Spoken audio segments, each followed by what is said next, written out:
we are also living in very uncertain times. We face geopolitical risks, we face climate risks. How vulnerable is India when it comes to gearing up to deal with these new world challenges today? No, that's a great question, Shweta. And I think as far as the Indian economy is concerned, as far as our companies are concerned, our entrepreneurs are concerned, we are very well positioned. We are resilient. We have fantastic demographics, and we can continue to grow with that momentum at 6 or 7% for a very long time. However, what we have seen is that it is not so much the Indian economy. It really is external factors that start to create challenges for India. Obviously, we've had to deal with COVID that created real issues for us in the last few years. Now we are dealing with the geopolitical challenges of what is happening in the Ukraine and the Middle East as well. So geopolitical factors are always going to be very risky as they are for everyone else in the world. But because we have an open economy, we have an exportly oriented economy, for us, they are also very, very important, particularly in terms of foreign exchange. What we've seen is that whenever we've had a geopolitical crisis like a war in the Middle East, and oil prices or energy prices or other commodity prices have gone up because we are a big commodity importer, those price moves, those price spikes have been quite volatile and have created challenges for us. So geopolitical risks play out for India through both exports getting softer and commodity prices going up. And therefore, we have to be very watchful. Now, as I mentioned, I think decarbonization is a very important driver for us. And you spoke about geopolitical risk and you spoke about climate risk. If we really push digitization and decarbonization, what we have done in Modinomics 2.0, which is to build a resilient economy, will become even more resilient and even more able to weather geopolitical risks. Because if we are secure in terms of our energy supplies, and if it's coming from solar and wind and green hydrogen, which we are producing in our own country, we don't have to import fossil fuels. That will make us a lot more resilient. And of course, climate is a major challenge for us. Sadly, the amount of carbon that's in the atmosphere pretty much means that we're going to see very significant climate impacts for India as well. But again, if we move towards decarbonization, if we move towards having energy systems which are moving away from fossil fuels, we will improve our resilience with respect to climate as well. So digitization, which improves our productivity, makes us more competitive, innovation that adds to our competitiveness, that of course will make us able to handle geopolitical risk. And then number two, decarbonization also makes us able to deal with commodity price shocks. Now, I will say one final thing, which is that some of these geopolitical risks are actually favorable to us. So a lot of the trade wars that have broken out, a lot of the challenges that are happening because of China and their policies, those are geopolitical risks, but they're actually positive for India because of China plus one. As the world looks to build more resilient supply chains, India becomes the natural production platform for people. So some of these geopolitical risks have both downside surprises, but also upside surprises for us. So as long as we are resilient, as long as we are flexible and we have dynamic policy making, we can actually take advantage of some of these geopolitical risks as well as climate change. So as long as we pursue competitiveness, as long as we have an open economy, because of our entrepreneurs, our positive demographics, we are extremely well positioned. Thanks for that, Mr. Sinha. I have to also ask you, we are in an election year, and this is going to be a very crucial year across the world, and more so for India. Now, post COVID, we saw a whole host of policies that were geared towards the bottom of the pyramid. We saw this whole debate taking center stage between freebies and what's considered freebies and what's considered necessary and so on. With we are barely 2 weeks away from the budget. It's an election year.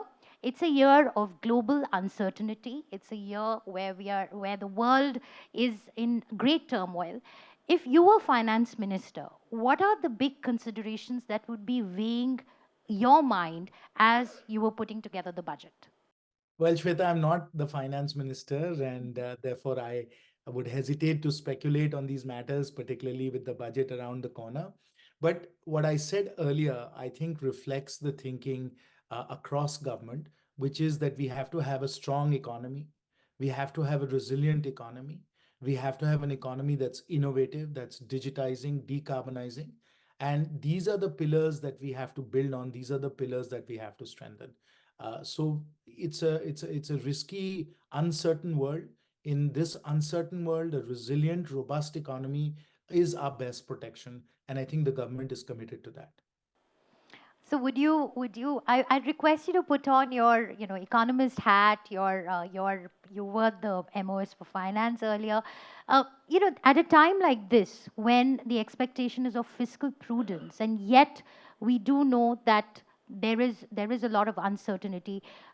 Would you, would you have a suggestion, or would you have a wish list for the finance minister? No, I think we have to maintain stability and continuity with our policies. I think we have very excellent policies. What we have seen with, let's say, the PLI scheme has been very, very beneficial to India. We have to stay the course on it. We have streamlined our taxes. We have really made ease of doing business a very important mantra for all a government. We have to maintain the course on all of this because they really position us well as far as competitiveness is concerned. One thing that I would like us to do more of is obviously decarbonization and moving towards net zero even faster. Because we've seen what China has done is that they have really established a pole position on some of the important green industries of the future, like, of course, solar panels, like, of course, battery storage, like, of course, electric vehicles. These are the industries of the future. This is what will drive competitiveness. And the good news, as I keep saying, is that net zero is net positive.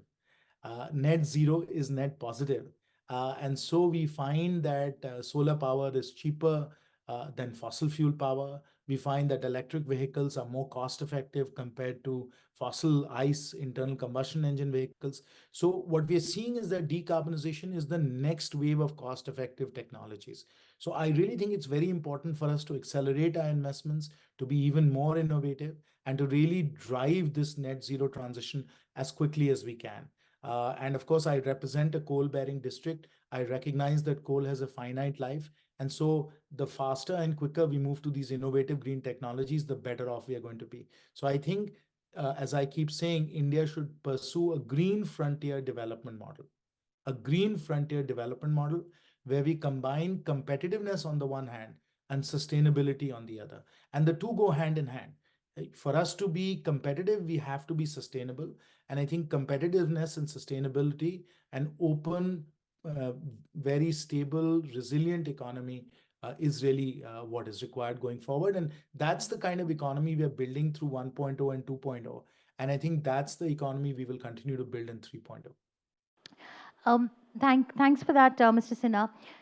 Acer survey came out with some very startling findings, and I'm not sure if you've had a chance to look at them, but it essentially is showing us that our children are not getting educated uh, to the levels that we would like for them to be, right? And uh, India's demographic dividend currently is a positive, but it could turn into a disaster if we do not fix our skilling challenge, if we do not fix the quality of our education. I wanted to get your thoughts in on that because I know that you're very passionate about this and you've constantly been reiterating this point. You're absolutely right, Shweta. And first, let me touch on India's extraordinary demographics. This is not something that people spend a lot of time thinking about, but it really, over the long run, is India's most positive feature, which is that our economy has a demographic sort of picture that is both very young in terms of our workforce and is also going to continue to grow for the next 30, 40 years. Please remember the following facts. These, I think, are the most important facts for all economy watchers, for all investors.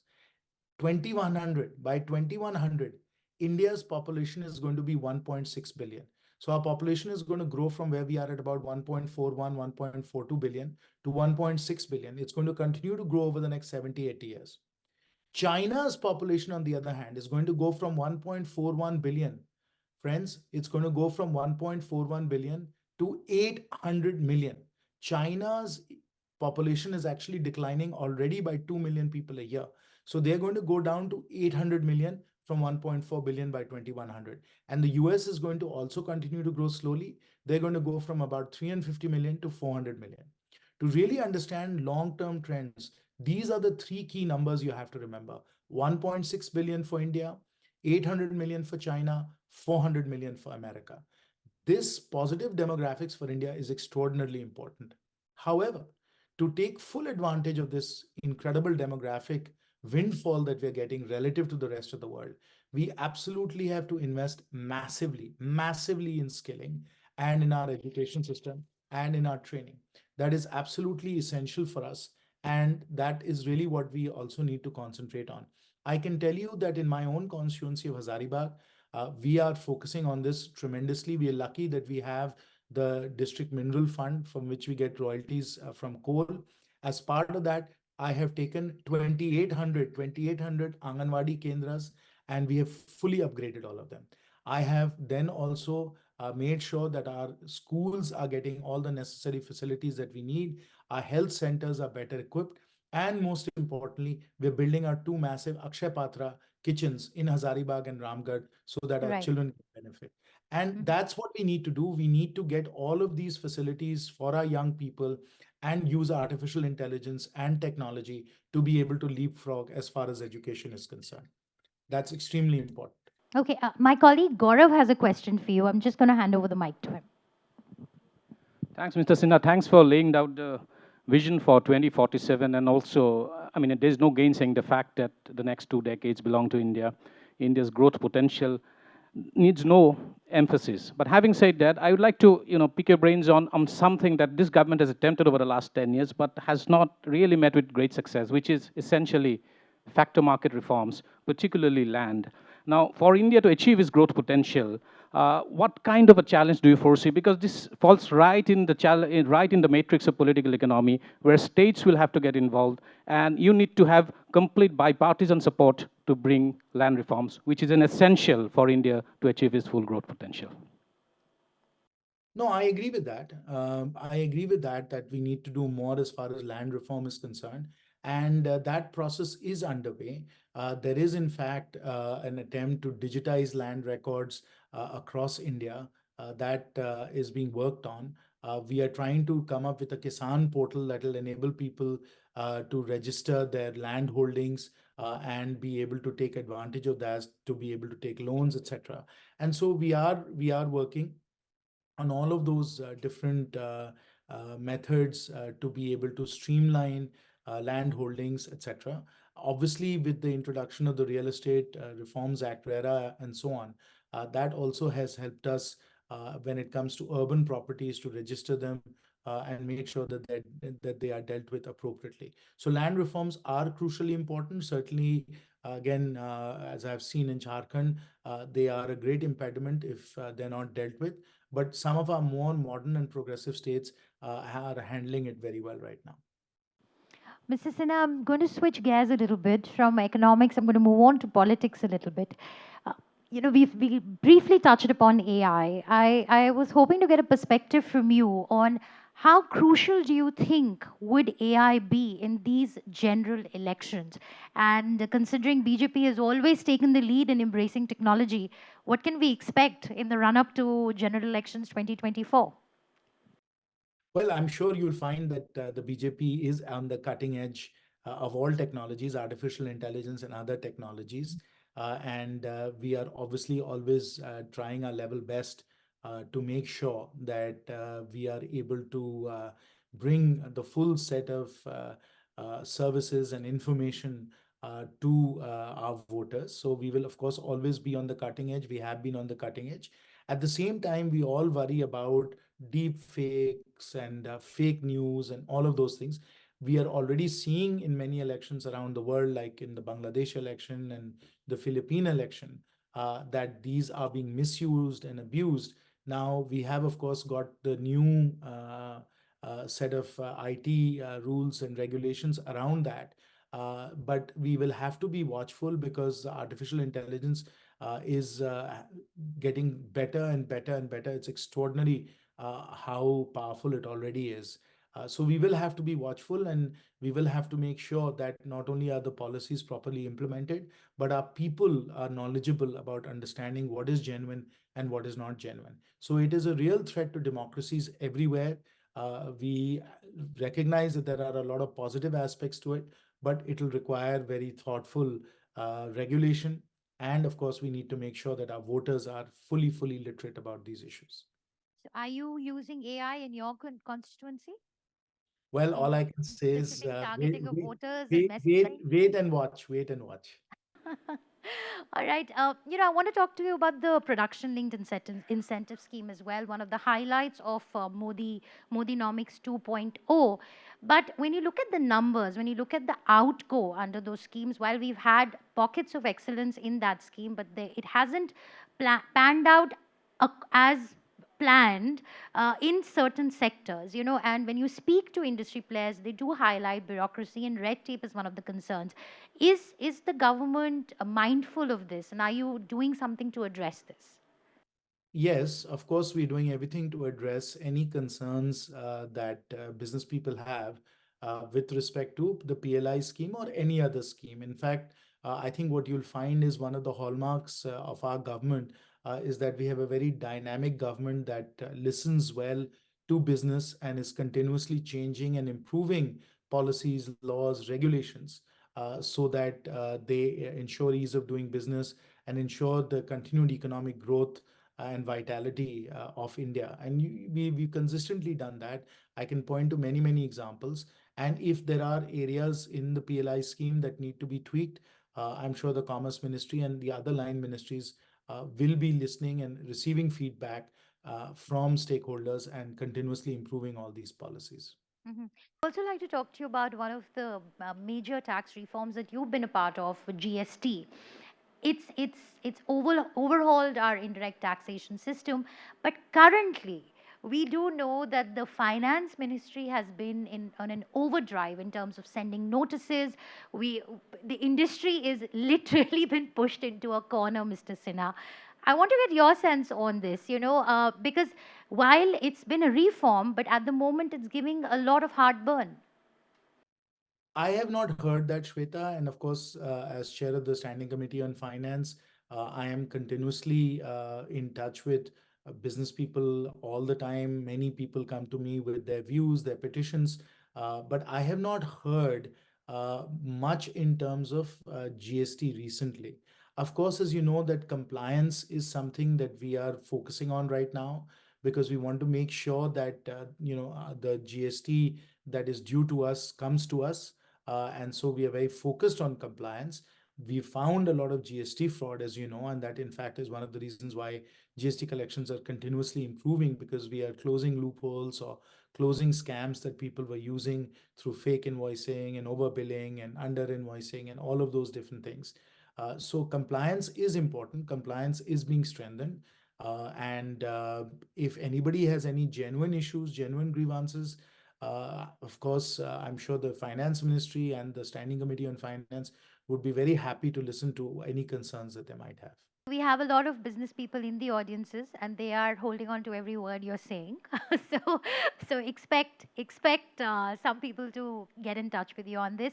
Thank you very much, Mr. Sinha, for joining us from Hazaribagh. Before we leave you, we just want one projection from you for this year, 2024. What's the growth target that you are working with and that you think that India will achieve? I think we'll cross 7%. Okay, great. Thank you so much on ending on a very optimistic note. We wish you the very best. And of course, we look forward to seeing you back in Delhi soon. Thank you very much, Mr. Sinha. Thank you very much, Shweta. Thank you for hosting me. Great to interact with all of you.